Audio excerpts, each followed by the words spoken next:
I was in the military, we were donning and doffing PPE for decon procedures.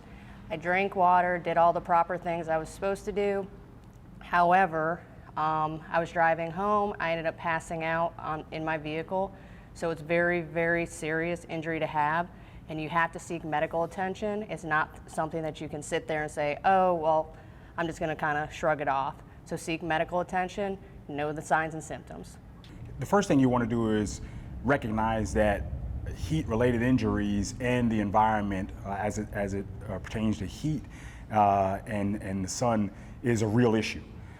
When you're looking at planning and identifying your decon location, you need to make sure that you're not putting it in areas where there's direct sunlight or in areas where you're away from the facility to a point where you cannot get to a place and cool off if you find yourself experiencing those symptoms.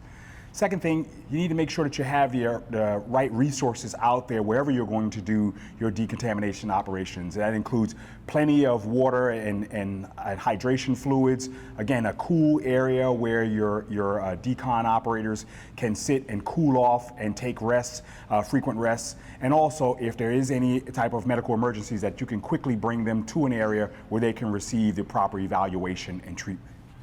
It was a lot cooler inside the suit, which can actually play mind games with you, where it's kind of like, oh, here's the suit, I'm gonna be really, really hot, but then you don't realize until you take that suit off that you've been sweating profusely, you've lost that salt, that water in your system.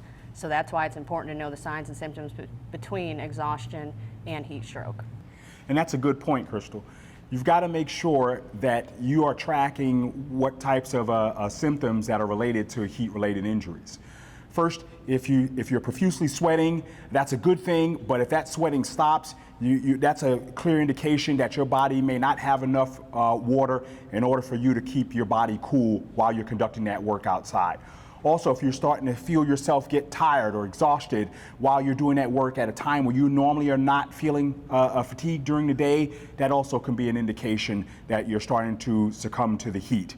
When the body starts to cramp in unusual areas, not just your extremities, but also in and around your torso, again, an indication that your muscles are not maintaining enough water in order for them to be able to function properly.